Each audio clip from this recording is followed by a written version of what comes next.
Hello, everyone. I'm here with Darious Williams, cornerback for the Jacksonville Jaguars, former Creekside Knight. Man, it is great to have a Creekside athlete here in the city, the first night in the NFL. And I wanted to start off by asking you, growing up in the area, did you ever imagine you'd be playing in the stadium for the Jacksonville Jaguars? Man, absolutely not.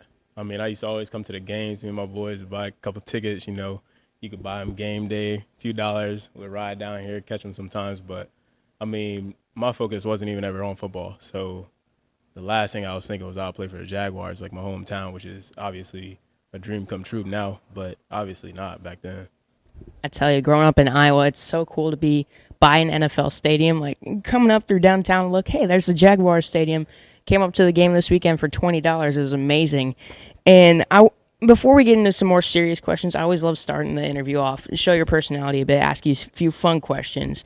And so I'm going to ask you which teammate. So first off, which teammate would you say is the biggest football fan? Ooh, biggest football fan. I see a lot of alumni pride, so I would say that's a pretty strong football fan. So I would say maybe Cisco. Yeah, he's always talking about some ball, but maybe our coach Deshae Townsend, he might be a big time football fan. So one of them.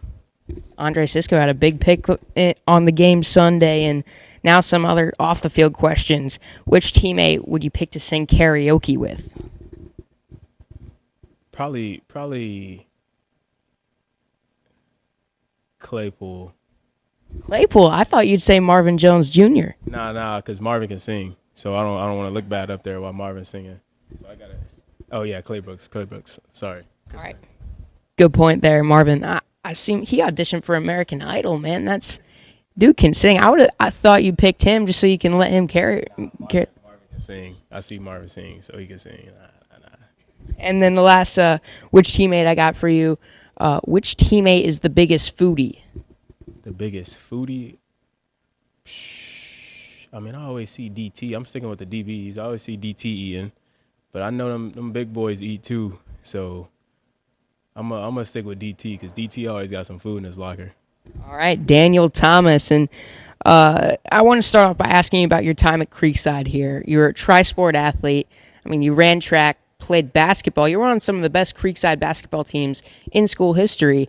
And with football, you had a real interesting journey. You were a running back, a wide receiver, then a corner. Didn't even play till your junior year. Could you go through your time with the Creekside Knights football program?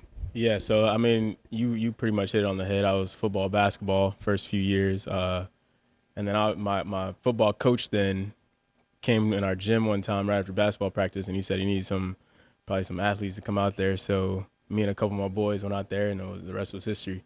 I remember lining up as safety, first play, knocked somebody's head off, and he was like, "Man, this dude could probably go D1." So that's why I just took off from there.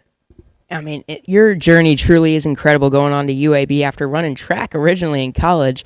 But I want to ask you a few more Creekside questions before then.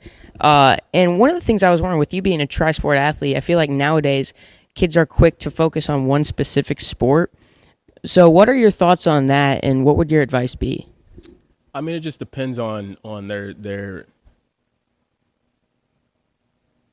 I would guess their passion for that sport. So, if they're all into it, if that's what they feel like, is their best chance to make it to where they want to be as a pro athlete, then I would say go for it. But obviously being more interactive in multiple sports and being able to play multiple sports, you learn more things. So I think one thing for me is playing basketball that helped my lateral quickness, you know what I mean? Yeah.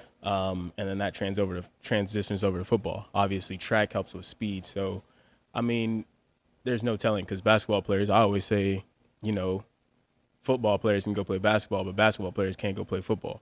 So it just depends on, I guess, whatever their passion is for that sport and their other ones.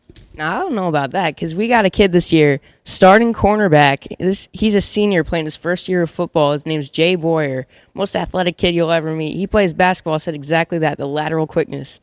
And it's actually really cool to watch. Creekside's been fun to watch this year, and you got to see him week 1 against Vieira. What was it like to return to the Castle and be back in that environment? Man, it was cool. I wasn't expecting to get the attention. I always try to hide and duck off somewhere. But, I saw the coaches come up. It was cool. It's just cool to be a alumni that they recognize over there. So it's obviously real fun.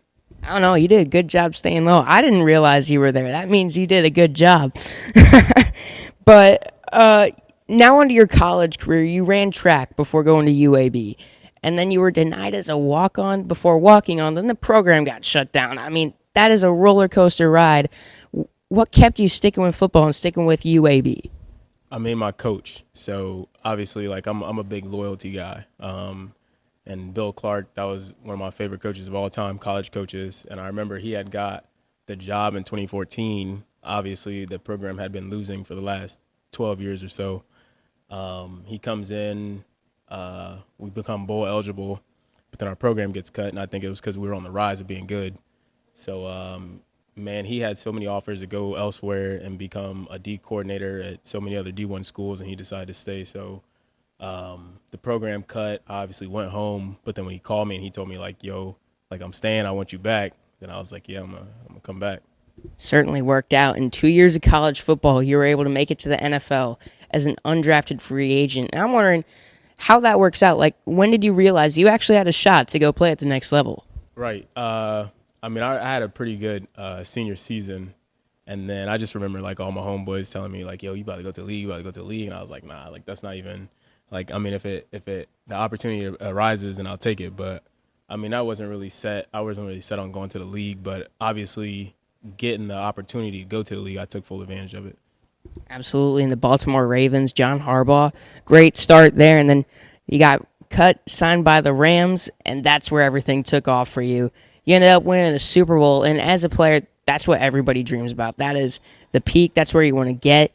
And being in that Rams defense had to be great experience. But once you finally got that chance to raise the Lombardi Trophy, how could you describe that feeling? I mean, it was just unbelievable. I mean, just to know you won the last game of the season, the one that meant the most, winning the Super Bowl, especially with all the guys that I became close friends with, the feeling was just amazing. It's unbelievable. And then you see the ring, and it's like all the work just paid off once you see that. So.